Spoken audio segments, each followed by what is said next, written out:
Hey everyone, welcome to our channel. In today's video, we'll learn how to run JavaScript code in VS Code using Code Runner extension complete guide. For us to be able to begin, just go ahead and open Visual Studio Code onto your device. So the first thing that we need to do in here is to verify first if Node.js is installed onto our device. So we need to open terminal for that, and to open this onto your end, once you're already on Visual Studio Code, click on terminal here onto the upper part and new terminal, and you should be able to see this screen in here. Then we're gonna go ahead and type in this following line.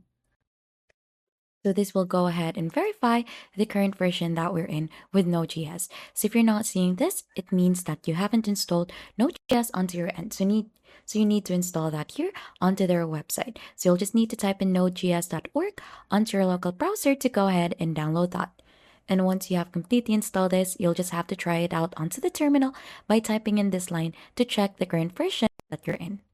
Now, right after that, we'll just have to go ahead and head here on Visual Studio Code again and search onto the extension. So you should be able to find extension here onto the left side, click onto that, and here onto its search bar, we'll type in Code Runner.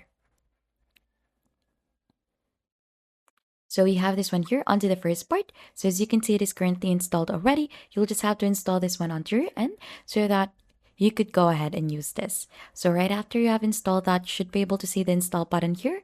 So we are seeing disable and uninstall since we have installed it already. So if it is still showing install here onto your end, click onto that so that you could install it. Right after, let's head back here onto our files. So here on our files, I have here a sample JS code, so which says or prints hello world. So to try out Code Runner, we'll just have to click onto this run code in here, or this icon, since we have installed it already, and this should go ahead and run the following code here onto the terminal. So as you can see, it is showing hello world already. And that is how easy to run JavaScript code in VS Code using Code Runner extension. If you think this has been helpful, don't forget to hit the like, subscribe, and we'll see you on to our next video.